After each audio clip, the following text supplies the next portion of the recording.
네, 그리고 이번 시간에는 디지털 사운드와 관련된 이야기들인데요. 예, 이제 그 실제로 소리라는 게 공기가 움직여서 어, 사람이 들을 수 있고 예. 그런 개념들이기 때문에 그거를 이제 어떤 도구들을 사용을 해서 디지터이즈화 시켜서 그거를 이제 저장을 하는 거죠. 트랜스듀서와 관련된 얘기들이군요, 이제부터는. 트랜스듀서 중에서도 디지털 음, 기기와 관련된. 아, 그러니까 예를 들자면 마이크라든지 뭐 녹음기 같은 경우는 음, 어, 떨리는 상황을 그대로 저장을 하는 음, 거거든요. 음, 근데 이거는 어떤 디지털화 시킨 데이터들을 로 저장을 하는 거죠. 그러니까 설명이 좀 그럴 수 아니면, 있겠는데, 예, 잘 이해 가는데요. 예, 그러니까 예를 예, 들면 뭐 어떤 명화가 있으면 그걸 음, 실제로 붓으로 그리는지 음, 아니면 일반 아날로그 카메라로 찍는지 음, 그리고 그거를 디지털 카메라로 찍는지 음, 그러면 예전에 녹음기 카세트 테이프에 있는 녹음기 같은 경우는 아날로그 카메라로 찍은 그래서 사진을 인화하면 음, 거기에 이게 점이 보이지 않잖아요. 음. 명확하게. 그 빛의 속성을 그대로 가지고 있는 형태인 거죠. 네. 하지만 디지털 카메라 같은 경우는 그거를 무제한 확대를 하면 예, 픽셀이 결국 보이는 거죠. 예, 그게 디지털의 어떤 특징이기도 하고 음. 절대 0과 1로 네, 어떤 데이터를 변환한 거죠. 그렇죠. 구분을 시켜 놓는 거고 예, 절대 아날로그를 넘지 못하는 한계점이기도 한 거죠. 음, 네.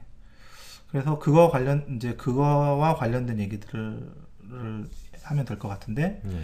이제 우리가 흔히 이야기하는 샘플링이라는 말은 사실은 많이 들어봤어요. 예. 아날로그 신호를 디지털 방식으로 변환을 하는 거를 샘플링이라고 하는 겁니다. 아, 그렇군요. 그러니까 요즘에는 굉장히 말이 이제 줄임말들이 많고 그냥 이것저것 혼용을 해서 써서 헷갈리긴 하는데 그러니까 예를 음, 들어서 뭐 샘플링 음악을 했다 음. 그런 거랑은 관련이 없는 샘플링인 거죠. 아, 네, 그러니까 그건 완 다른 말인가요? 그거는 뭔가 그 안에 다른 그 내용들이 있는데 그걸 생략해서 그냥 샘플링 음악이라고 한 거고 아, 이거는 이제 좀 원론적인 차원에서 샘플링이라는 거는 결국 디지털 방식으로 변환을 한 것이다. 뭐 일종의 컨버팅이군요. 네, 예, 그렇죠. 아날로그를 디지털로 컨버팅을 한 거죠. 예, 알겠습니다. 그래서 거기에 핵심적인 이야기들이 샘플링 사이즈라는 것과 샘플링 레이트라는 게 있는데 예, 그거에 대해서 알아보도록 하겠습니다. 예, 우선 샘플링 레이트라는 게 있는데 예, 이거는 여기 써 있는 것처럼 간단하게 설명하면 음파를 1초에 몇 번을 측정했느냐가 예, 샘플링 레이트가 되는 거죠. 예, 그래서 어떤 디지털 음악 파일이든 음향 파일이든지 그걸 이렇게 뭐 각종 뭐 미리 보기라든지 어떤 오디오 툴 같은 걸 사용해서 열어봐서 프로퍼티를 보면 봤을 때 뭐 8kHz라고 돼 있다. 예. 그 얘기는 이 오디오 파일은 1초에 8,000번을 측정을 해서 얻어진 디지털 파일이다. 아, 라는 뜻인 거죠. 예. 우리가 흔히 프리퀀시와 연관되어 있는 건가요? 그렇죠. 음, 그러니까 왜냐면 물결은 계속 끊임없이 이루어지잖아요. 그러니까 걔는 연속되어 발생하는 있죠. 거죠. 예. 근데 디지털은 연괄이라고 하는 이 그렇죠. 데이터로 이루어져 예. 있기 때문에 그것들을 순간순간 측정을 할 수밖에 없는 음, 거죠. 그러니까 뭐 0.001초에는 뭐 3이었고 예, 0.002초에는 5였고 음, 0.003초에는 뭐 이런 식으로 예, 그러니까 이 부드러운 곡선이 아니라 사실은 굉장히 분절된 계단 예. 같은 형태로 이루어져 있는데 그럼 결국에 그 부드러운 곡선을 최대한 부드럽게 하려면 더 많은 0과 1이 필요하기 때문에 그렇죠. 그게 이제 샘플링 레이트가 되는 그렇죠. 거군요. 측정을 얼만큼 더 빨리 빨리 했느냐, 했느냐. 많이 했느냐. 그 데이터로 치자면 얼마나 많은 데이터를 동원해서 네. 그 연속성을 재현했느냐라고 그렇죠. 하는 문제겠네요. 그러니까 이걸 만약에 비주얼과 관련된 걸로 상상을 해본다면 일본 애니메이션들을 보면 굉장히 움직임이 탁탁 끊어져 있잖아요. 음, 그건 1초에 보통 8프레임 정도를 쓰는 거거든요. 예, 12프레임, 8프레임. 예, 근데 이제 헐리우드산 뭐 3D 애니메이션 같은 경우는 굉장히 움직임이 부드럽죠. 예, 그거는 보통 24프레임, 풀프레임을 다 쓰는 예, 그렇게 생각하시면 되는 거죠. 예. 거기 일종의 그 경제적인 네. 이유가 있긴 부분들이 했지만 다 개입이 되어 있기도 하고. 근데 이제 그 경제적인 이유를 제외한다면 예. 이제 사람이 그만큼 이제 어느 정도로 인식할 수 있는지. 예. 그러니까 3D 애니메이션이나 그런 3D 효과들, SFX 효과들 같은 경우는 저게 진짜로 일어난지 아닌지 모르는 것들이 많잖아요. 근데 사실은 일본 애니메이션들에서 발생하는 뭐 폭발 장면 같은 경우는 아무리 섬세하게 그렸다고 하더라도 프레임 수가 적기 때문에 사람이 하는 거기도 하고. 예. 프레임 수가 적기 때문에 바로 알 수 있는 뭐 예. 그렇다고 할 수 있는 거죠. 예. 그래서 이 2번에 있는 것처럼 44.1kHz라는 거는 CD가 CD의 스펙이기도 해요. CD의 스펙은 44.1kHz의 샘플링 레이트를 가지고 있어요. 그러니까 지구에서 유통되는 모든 CD들은 44.2kHz로 샘플링을 한 예. 음원인 거죠. 8kHz는요? 저건 그냥 예로 그냥 든 거고 44.1kHz가 CD에 그래서 더 낮으면 더 뭔가 둔한 소리가 들리거나 그러겠죠 아무래도. 저 44.1kHz는 CD를 만드는 메이저 회사들이 이 정도면 사람이 이상 되면은 잘 알아듣지 못한다라고 주장했던 그 수치라고 볼 수 있는 거예요. 네, 그렇죠. 그러니까 이건 실제로 그 어떤 이론이 있어요. 예. 나이퀴스트 이론이라는 게 있는데 그 이론에 기반해서 저걸 정한 거군요. 수치를 정한 거죠. 아, 물론 어떤 사람들은 더 듣는 사람이 있죠. 더 든 사람이 있죠. 그리고 실제로도 더 든 사람들을 위해서 DVD 같은 경우는 보통 48kHz가 표준이에요. 근데 CD는 44 예전에 또 발명된 거기도 하고 CD라는 툴이 그러니까 도구가 그 매체가 그래서 CD는 44.1kHz고 뭐 음악에 관심 있는 분들이라면 뭐 슈퍼 CD 예. 뭐 DVD 오디오라는 매체들도 있거든요. 예. 그런 매체들은 44.1kHz가 아니라 뭐 96kHz, 뭐 48kHz 음악 CD인데도 불구하고 그렇게 샘플링을 해서 출시를 하죠. 이게 사실 샘플링 레이트가 상당히 중요한 개념인 것 같아요. 왜냐하면 저 같은 경우도 이 오디오 작업들을 할 때 압축률을 이게 압축률이라고 하나요? 그럼 비트레이트 그죠? 압축률은 또 다른 거예요. 네. 아무튼 샘플링 레이트라고 하는 거 요구하는데 이거에 따라서 이걸 낮추면 잡음이 들어가거든요. 네. 그럼 그 잡음이 아까 말씀하셨던 이 디지털 신호의 특징인 분절된 부분이 그렇죠. 우리 귀에 들리는 거죠. 느껴지는 거죠. 예, 그렇군요. 그러면 이 샘플링 레이트를 어떻게 하느냐에 따라서 잡음이 많으냐 적으냐가 결정되는 거라고 할 수 있는 건가요? 네. 그리고 또 한 가지를 들자면 오디오 파일의 용량이 얼마나 커지느냐 작아지느냐. 그 문제이기도 하다는 거죠. 그렇죠. 그러니까 근데 만약에 그 음원 자체가 예를 들면 그 녹음하는 그 마이크나 이런 것들 자체가 섬세하지 못하다고 한다면 굳이 44.1kHz를 하는 게 별로 의미가 없을 수도 있겠네요.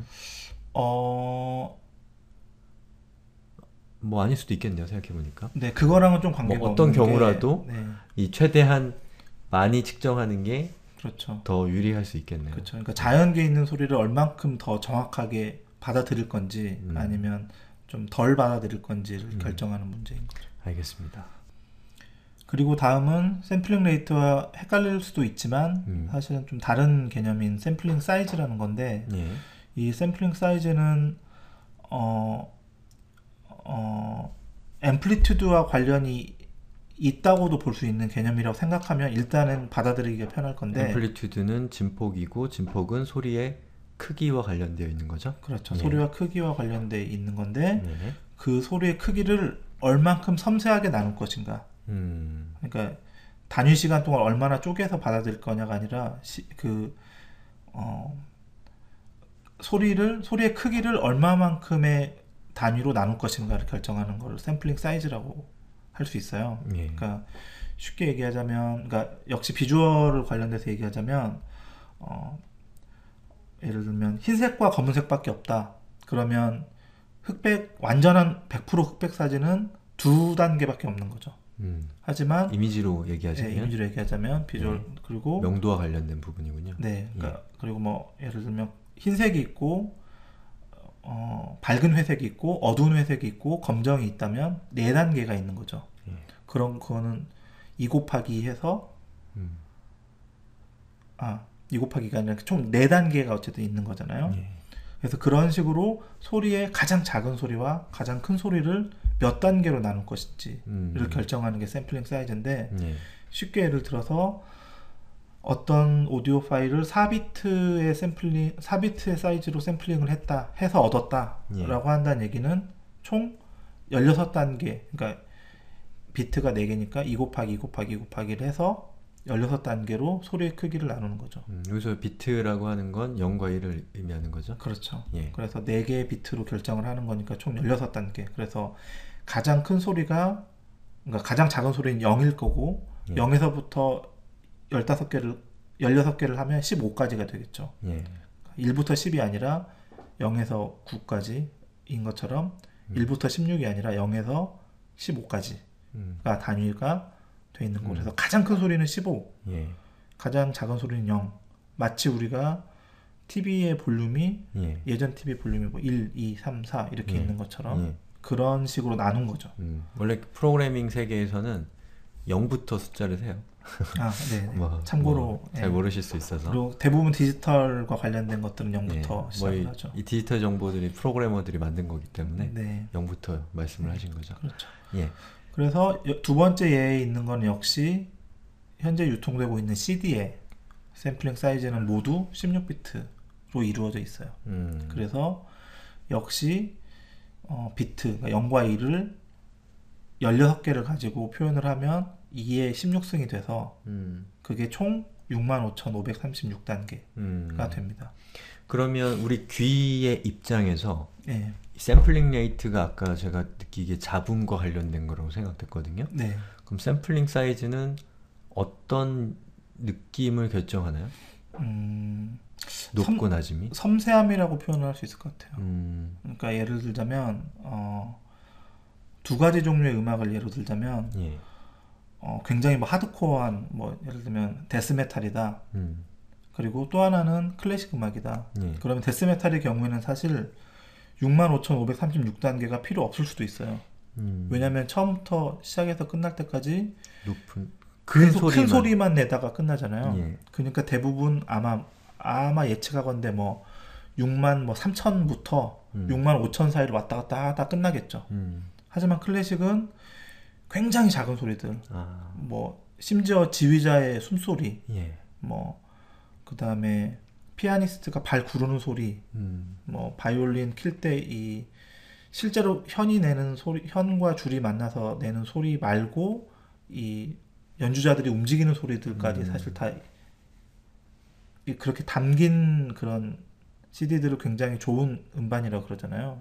왜냐면 현장감. 예, 눈만 감으면 바로 현장에서 듣는 것 같은 그런 섬세함을 느낄 수 있는 그렇기 때문에 되도록이면 높은 사이즈를 정해서 뭐 사실 6만 5천보다 뭐 100만 이러면 더 좋겠죠. 근데 하지만 CD가 이제 처음 개발될 당시에 이 정도면 충분하다.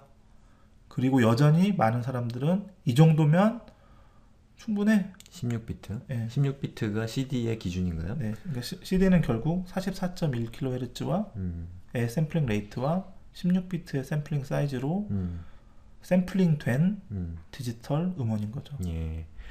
그리고 마지막으로 MP3의 보통 MP3 파일에 들어있는 뭐 비트레이트라는 그런 개념에 대해서 간단하게 설명을 드리면, 예. 일단 MP3라는 파일 자체가 샘플링된 그런 디지털 음원을 압축을 한 파일 포맷인데, 예. 중요한 건 손실 압축이라는 거죠. 예. 그러니까 대부분의 사람들이 아마 그 손실된 부분을, 그러니까 손실이 돼도 별로 차이를 못 느낄 거다. 그러니까 최대한 못 느낄 거다라고 하는 부분만 골라서 예.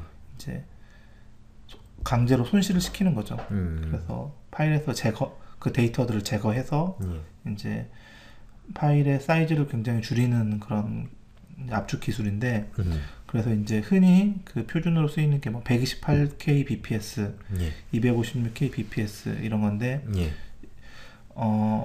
흔히 예전에 멜론이라든지 뭐 도시락이라든지 그런 소리바다 그런 이제 디지털 합법적인 다운로드를 받는 음원 사이트에서 사용을 하는 게 128K bps를 처음엔 주로 다 썼어요. 전 세계적으로. 예. 이거는 거의 그 웨이브 포맷, 그러니까 압축을 하지 않은 디지털 음원의 거의 10배 정도로 용량이 줄어든다 네, 이거죠. 10배를 10분의 줄이는 1로 줄인다. 네, 10분의 예. 1로 줄이는.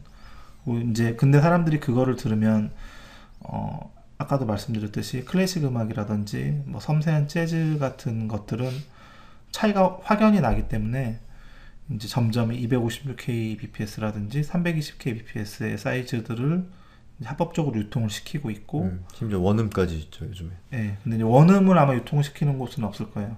음, 그러니까 합법적으로, 그래요? 예, 다. 제가 쓰는 그 서비스는 원음이란 표현을 쓰던데. 혹시 어떤 서비스죠?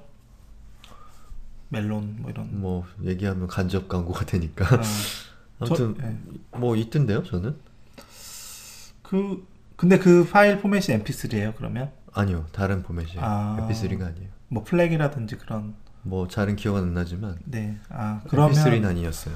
그러면 그런 데도 있긴 있나 보네요. 그러니까 제가 말씀드린 건 이제 어떤 메이저로 유통하는 회사들은 예. 이제 일단 MP3라는 포맷을 유통을 하기 때문에 MP3는 기본적으로 손실 압축이고, 만약 MP3면서 원음이라고 하는 건 말이 웃기는 거죠. 그렇죠. 압축을 하나도 안 한 압축 포맷이라는 거죠. 예. 네. 그리고 중요한 특징 중에 이제 하나는 역시 소리의 특징인 건데, 한번 압축을 많이 한 파일은 다시 섬세하게 변경을 할 수가 없어요. 예.